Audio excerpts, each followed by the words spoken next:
ಶಿಡ್ಲಘಟ್ಟ ಪೌರಾಯುಕ್ತಗೆ ಕಿರುಕುಳ ಕೇಸ್ ಆರೋಪಿ ರಾಜೀವ್ ಗೌಡ ಕೋರ್ಟ್ಗೆ ಹಾಜರು. ಶಿಡ್ಲಘಟ್ಟ ಜೆಎಂಎಂಸಿ ಕೋರ್ಟ್ಗೆ ಹಾಜರುಪಡಿಸಿದ ಖಾಕಿ.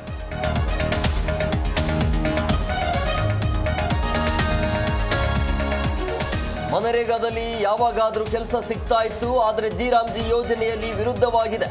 ಕೇಂದ್ರದ ವಿರುದ್ಧ ಕಾರ್ಮಿಕರಿಗೆ ಅನ್ಯಾಯವೆಂದ ಸಿಎಂ.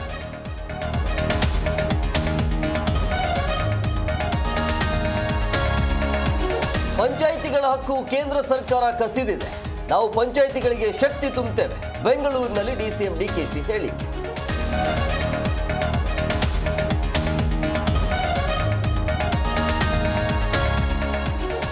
ಜಿಲ್ಲೆಯಲ್ಲೂ ಬ್ಯಾಂಕ್ ಸಿಬ್ಬಂದಿ ಮುಷ್ಕರ. ವಾರಕ್ಕೆ 2 ದಿನ ರಜೆ ನೀಡಲು ಆಗ್ರಹ. ಧಾರವಾಡ, ಕೊಪ್ಪಳ, ಹುಬ್ಬಳ್ಳಿಯಲ್ಲಿ ಹೋರಾಟ.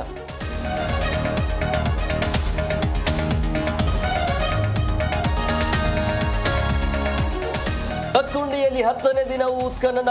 A1, B1 ಗುಂಡಿಯಲ್ಲಿ ಬೃಹತ್ ಬಂಡೆ ಪತ್ತೆ. ಕಾರ್ಮಿಕರಲ್ಲಿ ಹೆಚ್ಚಿದ ಆತಂಕ.